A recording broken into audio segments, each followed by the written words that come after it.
Welcome to Let's Talk Criterion, your exclusive channel reviewing and previewing weekly releases in the Criterion collection. This week we'll be taking a look at the 1971 film directed by Mike Nichols, Carnal Knowledge, starring Art Garfunkel, Candice Bergen and Jack Nicholson, coming to the collection on 4K UHD.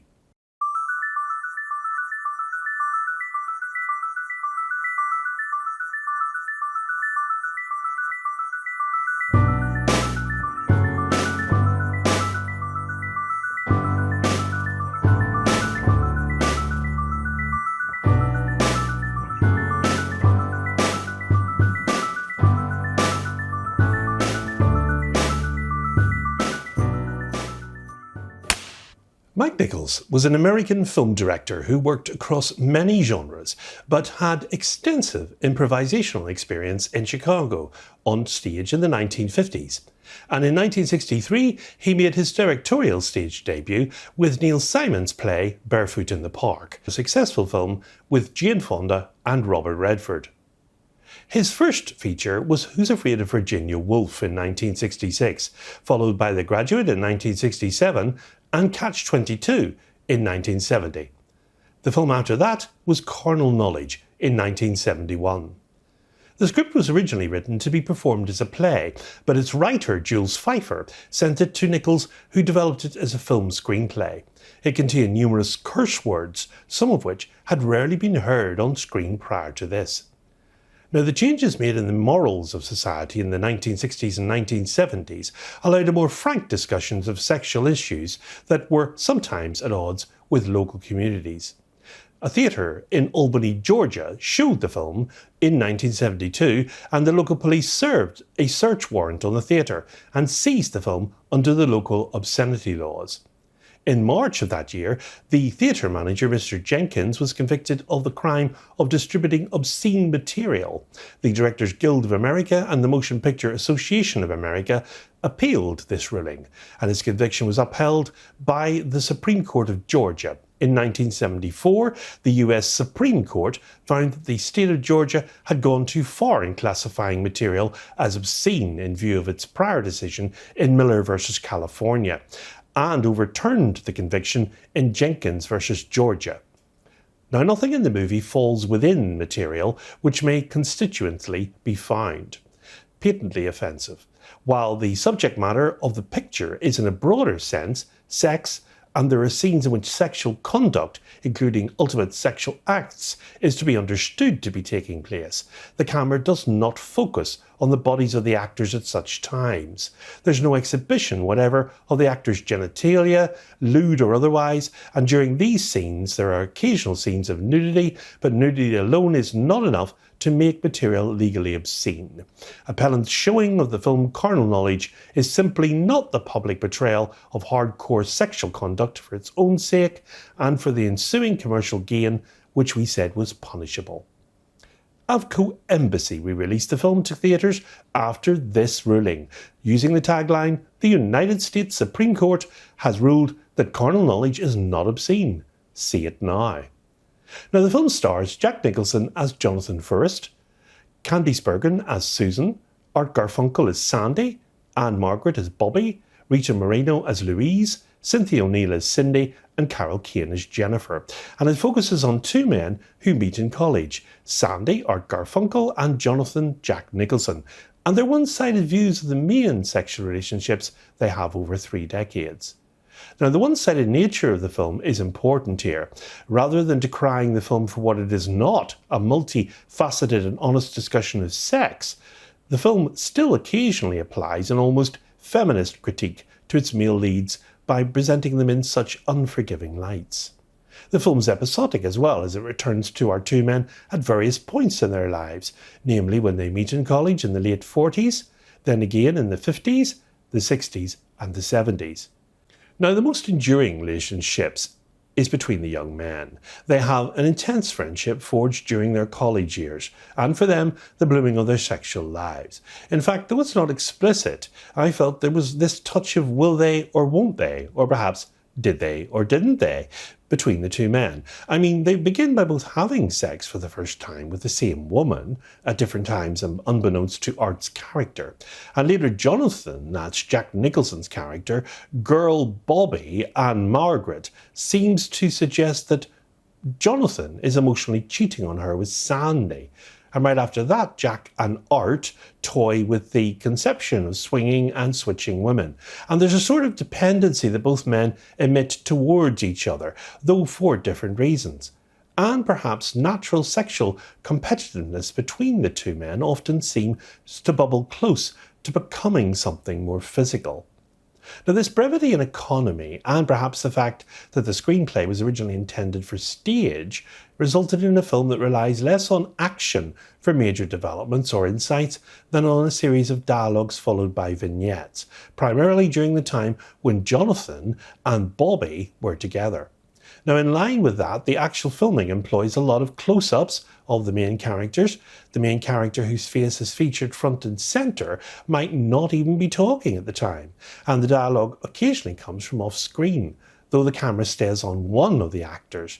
Example, for instance, once Jonathan and Susan, that's Candice Bergen, have called it quits, there is a somewhat extended scene while Sandy and Susan, still together, bicker over inconsequential things, the inane things couples discuss, and you can hear them moving around the room, packing, but the camera stays focused up and close and tight on Jonathan.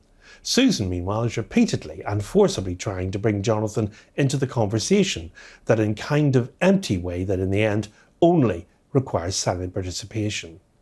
Now, the story picks up 20 years after college in the 1970s, and the jaded middle-aged boys have now taken up with new mates, with the wealthy, twisted lawyer Jonathan bitterly complaining about paying alimony to ex-wife Bobby, and seeing a prostitute, Louise, that's Rita Moreno, to act out his woman-hating fantasies, while Sandy's a successful medical doctor now, looking ridiculous in hippie garb and espousing free love as he tries desperately to recapture his lost youth by chasing after the 18-year-old Jennifer, played by Carol Kane, her film debut.